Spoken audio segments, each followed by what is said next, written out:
बहुत समय पहले की बात है। कासगंज नामक एक सुंदर सा गांव हुआ करता था। उस गांव में एक लकड़हारा रहता था जिसका नाम रामू था। रामू बहुत ही ईमानदार और मेहनती था। वह हमेशा अपने काम से खुश रहता था। उसके पास ज्यादा पैसे नहीं थे, लेकिन वह अपनी जिंदगी से संतुष्ट था। रामू के परिवार में उसकी पत्नी और उसके 2 बच्चे थे। रामू सेठ लालचंद के यहाँ लकड़ी काटने का काम करता था और लकड़ी काटने के बदले में सेठ लालचंद रामू को पैसे देता था, जिससे रामू और उसके परिवार का जीवन व्यापन होता था। सुमन, मैं काम पर जा रहा हूँ। आज बहुत देर हो गया है, तो तुम बच्चों को स्कूल छोड़ आना। जी, स्कूल तो मैं छोड़ आऊंगी, लेकिन मोनू और चिंकी पिछले 2 दिन से कह रहे हैं कि उनके स्कूल की टीचर स्कूल की फीस मंगा रही है। हाँ, तो जाकर दे आओ ना स्कूल की फीस। अजी कहाँ से दूं? आप जो पगार लाते हैं उसमें मुश्किल से तो घर चल पाता है। अब उतनी सी तनख्वाह में मैं बच्चों की फीस का इंतजाम कैसे करूं? अजी मैं एक बात आपको साफ साफ कह देती हूँ, आप सेठ लालचंद जी से पगार बढ़ाने की बात कहिए। दिन पर दिन खर्च बढ़ता जा रहा है। बाजार में अगर सब्जी लेने निकलो तो सब्जियों के दाम आसमान छू रहे हैं, और बच्चों की पढ़ाई का खर्चा, घर का खर्चा, अब इतनी कम तनख्वाह में कैसे गुजारा होगा? ठीक है, मैं आज ही सेठ जी से थोड़ा पगार बढ़ाने की बात करता हूँ। इतना कहकर रामू काम पर चला जाता है।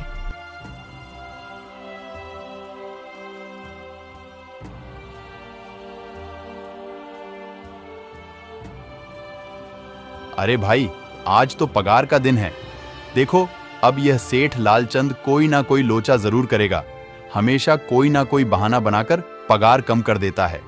और अगली बार तो मेरी आधी पगार काट ली थी, यह कहकर कि जो मैंने लालचंद जी से 200 रुपए उधार लिए थे, उसका ब्याज बढ़कर 1000 रुपए हो गया है। इसलिए मैं तुम्हारी पगार में से 1000 रुपए काट रहा हूँ। हाँ हरिया भाई, तुम एकदम ठीक कह रहे हो। ये सेठ लालचंद ना एक नंबर का चालाक और लालची इंसान है। एक तो दुगुना काम ले लेता है और बदले में पैसे भी पूरे नहीं देता। हाँ भाई, मेरे भी अगली बार सेठ लालचंद ने पगार काट लिए थे। मैंने बस 2 छुट्टी ली थी जब मेरी बिटिया बहुत बीमार थी, और इस लालचंद ने इस बात का फायदा उठाकर मेरी पूरी आधी पगार काट ली। हे भगवान, बस सेठ जी इस बार मेरी पूरी पगार दे दें। बच्चों के स्कूल की फीस भी भरनी है।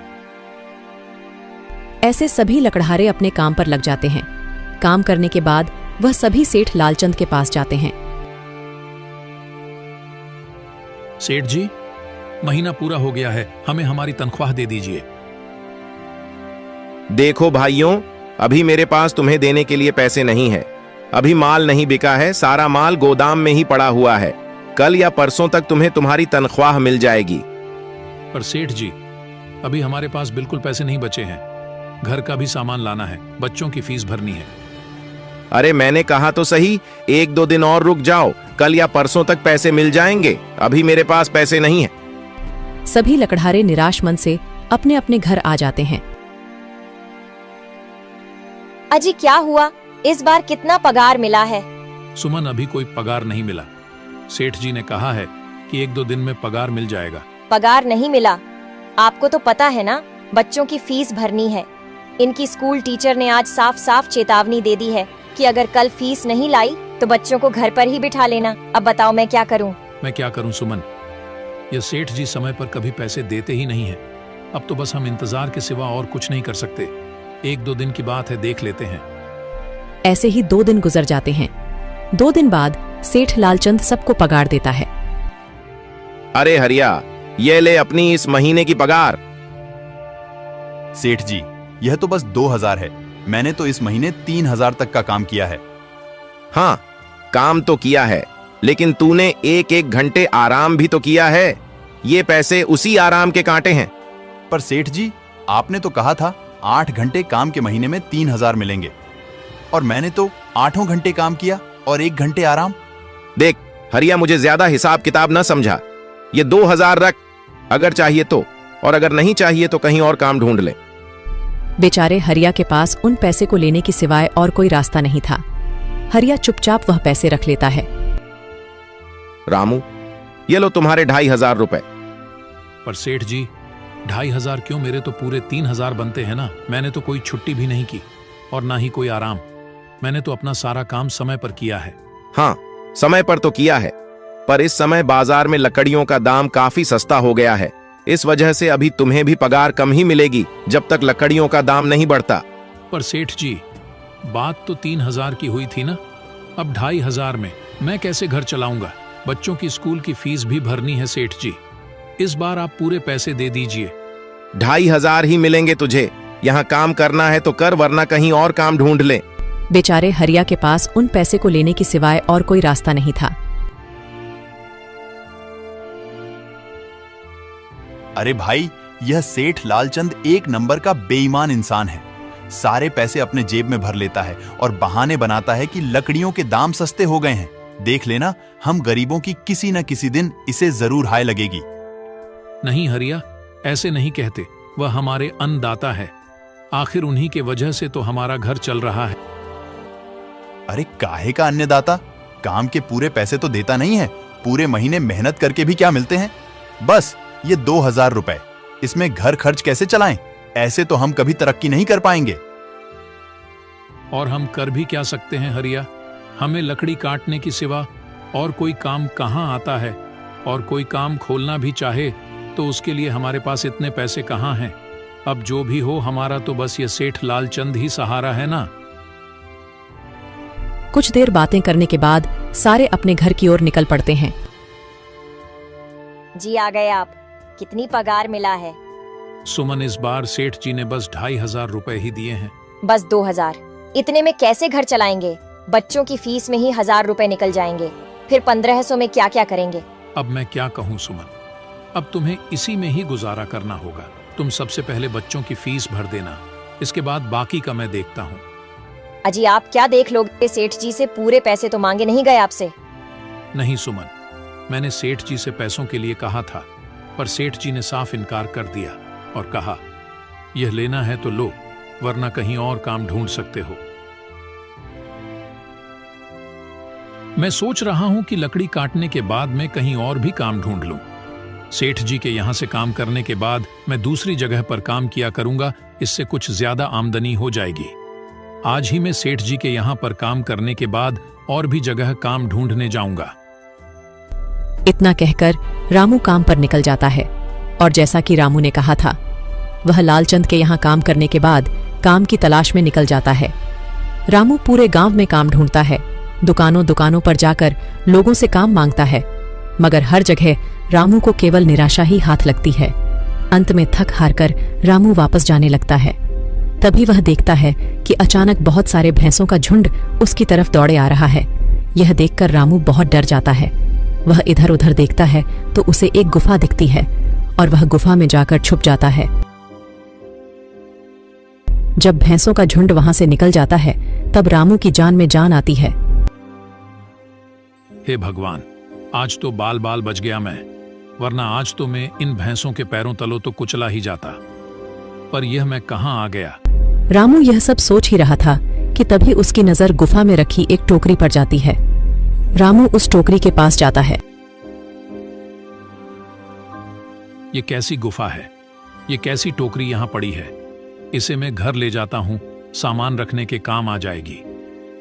रामू जैसे ही उस टोकरी को हाथ लगाता है, गुफा में से एक आवाज आती है, रुक जाओ, इसे छूने की कोशिश मत करो। यह आवाज सुनकर रामू एकदम पीछे हट जाता है। तभी गुफा में एक जिन्न प्रकट हो जाता है और वह रामू से कहता है, कौन हो तुम और मेरी गुफा में क्या कर रहे हो? मुझे माफ करना, आप जो भी हो। कुछ भैंसों का झुंड मेरे पीछे पड़ गया था और उनसे बचने के लिए मैं इस गुफा में आकर छिप गया और फिर मेरी नजर इस टोकरी पर गई। माफ कीजिए, मुझे लगा यहाँ कोई नहीं है तो यह टोकरी किसी की नहीं होगी, इसलिए मैंने इसे छुआ। रामू, तुम्हें डरने की जरूरत नहीं है। मैं तुम्हारे बारे में सब जानता हूं। मेरी नजर एक बार भी जिस पर पड़ जाती है, मैं उसका इतिहास अपनी खुली आंखों से देख सकता हूं। पर आप है कौन और आप इतने विचित्र क्यों दिखाई पड़ रहे हैं? आप अपना परिचय दीजिए। कौन है आप? मैं एक जिन हूं और मैं कई सालों से इस गुफा की रक्षा कर रहा हूं। यह गुफा मेरे पूर्वजों की है। इस गुफा में केवल वही इंसान घुस सकता है जिसका मन बिल्कुल पवित्र हो। अगर तुम अपवित्र होते तो तुम इस गुफा में कभी नहीं घुस पाते। तुम एक सच्चे इंसान हो, इसलिए तुम इस गुफा में घुस पाए और इस टोकरी को छू पाए। अब तुमने इस टोकरी को छुआ है तो यह टोकरी तुम्हारी हुई। नहीं, मुझे ये टोकरी नहीं चाहिए, मैं तो बस देख रहा था। डरो मत रामू, तुम ये टोकरी ले जाओ। ये कोई साधारण टोकरी नहीं है, बल्कि यह जादुई टोकरी है। जादुई टोकरी? क्या यह वही जादुई टोकरी है जिसके बारे में हमारी दादी कहानी सुनाई करती थी कि किसी गांव में एक जादुई टोकरी हुआ करती थी और वह सबकी इच्छाएं पूरी करती थी? हाँ रामू, ये वही जादुई टोकरी है। अब तुम इस टोकरी के मालिक हो। तुम इसके इस्तेमाल से अपनी स्थिति सुधार सकते हो, पर याद रखना, तुम जो भी वस्तु इस टोकरी में एक बार डालोगे वह चीज ही तुम्हें बार बार इस टोकरी में डालनी होगी। इसके अलावा तुम और दूसरी कोई चीज इस टोकरी में नहीं डाल सकते। अगर तुमने ऐसा किया तो इसका परिणाम तुम्हें ही भुगतना होगा। मेरी इस बात को हमेशा ध्यान में रखना और सोच समझकर बिना लालच किए इस टोकरी में वह ही सामान रखना जिसकी तुम्हें जरूरत हो। रामू टोकरी को लेकर घर आ जाता है। सुमन, ये देखो, ये मैं क्या लेकर आया हूँ। क्या लाए हो आप? बस ये एक टोकरी। सबसे पहले यह बताइए, आप तो काम की तलाश में गए थे ना, तो कोई दूसरा काम मिला कि नहीं? नहीं। अरे सुमन, मेरी पूरी बात तो सुनो। ये कोई ऐसी वैसी टोकरी नहीं है, बल्कि ये एक जादुई टोकरी है। रामू सुमन को वह सारी घटना के बारे में बताता है जो उसके साथ हुई। अच्छा, तो आपका कहने का मतलब है कि इस टोकरी में हमें कोई ऐसी चीज डालनी होगी जिसकी हमें सबसे ज्यादा जरूरत हो। हाँ सुमन, हमें सोच समझकर ही इसमें कोई चीज डालनी होगी। रामू थोड़ी देर सोचता है, फिर उसका ध्यान उन लकड़ियों पर जाता है जो एक बार उसने सुमन को रखने को दी थी। सुमन, यह लो। जब मैं आज लकड़ी काट रहा था तो मुझे यह चंदन की लकड़ी मिली थी। इसे अपने पास संभाल कर रख लो, कभी जरूरत पड़ी तो हम इसका इस्तेमाल करेंगे। सुमन, तुम्हें याद है, एक बार मैं जंगलों में लकड़ियां काटने गया था तो मुझे एक चंदन की लकड़ी मिली थी और वह मैंने तुम्हें लाकर दे दी थी। हाँ, दी तो थी। तो तुम उस लकड़ी को ले आओ। हम उस चंदन की लकड़ी को ही इसमें डालेंगे और उस लकड़ी से अपना एक व्यापार शुरू करेंगे। सुमन चंदन की लकड़ी को ले आती है और उसे टोकरी में डाल देती है। वह जैसे ही चंदन की लकड़ी उस टोकरी में डालते हैं, उसमें कई सारी लकड़ियां आ जाती हैं। अरे वह, यह तो चमत्कार ही हो गया। ये देखिए, कितनी सारी चंदन की लकड़ियां हो गई। अगर आप इसको बेचेंगे तो इससे काफी अच्छे पैसे मिलेंगे। हाँ राधा, मैं कल सुबह बाजार जाकर इनको बेच आऊंगा और जो पैसे मिलेंगे उससे हम अपने मोनू और चिंकी के स्कूल की फीस भर देंगे और बाकी बचे पैसों को संभाल कर रख लेंगे। अगले दिन रामू लालचंद सेठ के यहाँ काम पर न जाकर चंदन की लकड़ियों को बेचने के लिए बाजार की ओर निकल पड़ता है। वहां पर रामू चंदन की लकड़ियों को बहुत ही कम दामों में बेचा, जिसकी वजह से आम लोगों के साथ साथ बड़े व्यापारियों ने भी रामू से चंदन की लकड़ियां खरीदी। लकड़ियों को बेचकर रामू को काफी अच्छे पैसे मिले। पैसों को लेकर चंदन घर आ जाता है। ये देखो सुमन, उन लकड़ियों को बेचकर मुझे कितने सारे पैसे मिले हैं। ये लो कुछ पैसे, इससे तुम कल मोनू और चिंकी के स्कूल के फीस भर देना। अच्छा, तो मैं काम पर जाता हूँ। अजी, आपके पास तो अब यह जादुई टोकरी है, तो अब आपको उस सेठ लालचंद के यहाँ काम करने की क्या जरूरत है? हाँ सुमन, मैं सेठ लालचंद जी के यहाँ काम पर नहीं जा रहा, बल्कि मैं तो वहां पर जो काम कर रहे बाकी के लकड़हारे हैं उन्हें यह खुशी की खबर देने जा रहा हूँ, क्योंकि सेठ लालचंद जी से मेरे साथ साथ वह लकड़हारे भी बहुत परेशान थे। इसलिए अगर मेरा भला हो रहा है तो क्यों ना मैं उन सभी का भला करूं। वह सभी बहुत ईमानदार लकड़हारे हैं, वह सभी बहुत मेहनत से काम करते हैं, मगर लालचंद ने कभी भी उनको उनकी मेहनत के सही पैसे नहीं दिए। इसलिए मैंने सोचा है क्यों ना मैं उनको अपने इस काम में शामिल कर लूं। हाँ जी, बात तो आपकी बिल्कुल सही है। अगर आप सभी लोग एक साथ मिलकर काम करेंगे तो हम सब बहुत जल्द ही तरक्की हासिल कर लेंगे। इस तरह रामू सभी लकड़हारों के पास जाता है और अपनी जादुई टोकरी के बारे में बताता है। देखो भाई लोग, अगर तुम मेरे साथ काम करना चाहते हो तो कर सकते हो। मैं तुम्हें उस लालचंद से ज्यादा पैसे दूंगा और हम एक साथ बराबर की मेहनत किया करेंगे और मुनाफा भी बराबर में बांट लिया करेंगे। सभी रामू की इस बात से बहुत खुश होते हैं और अगले दिन से ही वह रामू के साथ काम में जुड़ जाते हैं। सभी लकड़हारे मिलकर चंदन की लकड़ियों को बाजार में बेचने का काम करते हैं। ऐसे ही 2-3 दिन गुजर जाते हैं और सेठ लालचंद देखता है कि कोई भी लकड़हारा उसके यहाँ पर काम पर नहीं आ रहा है, तो वह अपने नौकर से पूछता है, अरे बिरजू, ये सारे लकड़हारे कहाँ मर गए? 2 दिन से आए नहीं, मेरा सारा काम पड़ा है। क्या इन्हें काम नहीं करना? क्या कहीं यह काम छोड़कर तो नहीं चले गए? सेठ जी, मुझे इस बारे में कुछ पता नहीं है। अरे अगर पता नहीं है तो जाकर गांव में पता कर, आखिर यह लकड़हारे काम पर क्यों नहीं आ रहे। इस तरह सेठ लालचंद के कहे अनुसार बिरजू लकड़हारों पर नजर रखने लगता है। क्या उन लोगों ने अपना काम खोल लिया है? लेकिन उन गरीब लकड़हारों के पास इतने पैसे कहां से आए कि वह अपना काम खोलें? मुझे यह पता करना ही पड़ेगा। बिरजू, तू एक काम कर, तू उन लकड़हारों पर नजर रख। वह जो भी करते हैं, जहां भी जाते हैं, सबका हिसाब चाहिए मुझे। तभी एक रात बिरजू ने देखा कि रामू एक टोकरी में चंदन की एक लकड़ी रखता है और बदले में बहुत सारी लकड़ियां आ जाती हैं। यह देखकर बिरजू हैरान हो जाता है और वह यह बात जाकर सेठ लालचंद को बताता है। अच्छा, तो ये बात है। लगता है बिरजू के हाथ कोई जादुई टोकरी लग गई है जो उसको बहुत सारी चंदन की लकड़ियां दे रही है। अब हमें उस टोकरी को हासिल करना होगा, लेकिन इससे पहले एक बार मैं रामू के घर जाना चाहता हूं। सुबह ही मैं रामू से मिलने जाऊंगा। ऐसा सोचकर अगले दिन सुबह सेठ लालचंद रामू के घर जाता है। रामू, क्या हुआ? तुम काफी दिनों से काम पर नहीं आ रहे। वह सेठ जी, मैंने अपना काम खोल लिया है तो अब मैं वही करता हूँ। अच्छा, पर यह तो बता, तूने अपना काम खोला कैसे और तेरे पास पैसे कहां से आए? वह सेठ जी, हमने कुछ पैसे बचा रखे थे, उसी से हमने अपना नया काम खोला है। यह रामू बहुत चालाक है। यह मुझे ऐसे उस जादुई टोकरी के बारे में नहीं बताएगा। लगता है इसकी जादुई टोकरी चुरानी ही पड़ेगी। इस तरह अगली रात में सेठ लालचंद रामू के घर में चुपके से पहुंच जाता है और उस जादुई टोकरी को चुराकर अपने घर आ जाता है। ओ बिरजू, तूने सही से देखा था ना कि इस टोकरी में जो भी चीज डालो वह बहुत सारी हो जाती है। हाँ सेठ जी, मैं बिल्कुल यही देखा था। अच्छा, तो यहीं रुक, मैं कुछ लाता हूं। जैसे ही सेठ लालचंद टोकरी में सोने का सिक्का डालता है, उसके ऊपर बहुत सारे पत्थरों की बारिश होने लगती है। पत्थरों की वजह से लालचंद बहुत बुरी तरह से घायल हो जाता है और मैं वहीं बेहोश हो जाता है। यह देखकर बिरजू भी वहां से भाग जाता है। अगले दिन जब सुबह होती है तो रामू अपनी जादुई टोकरी को ढूंढता है, मगर उसे वह टोकरी कहीं नहीं मिलती। सुमन, जादुई टोकरी कहाँ गई? हमने यहीं पर तो रखी थी।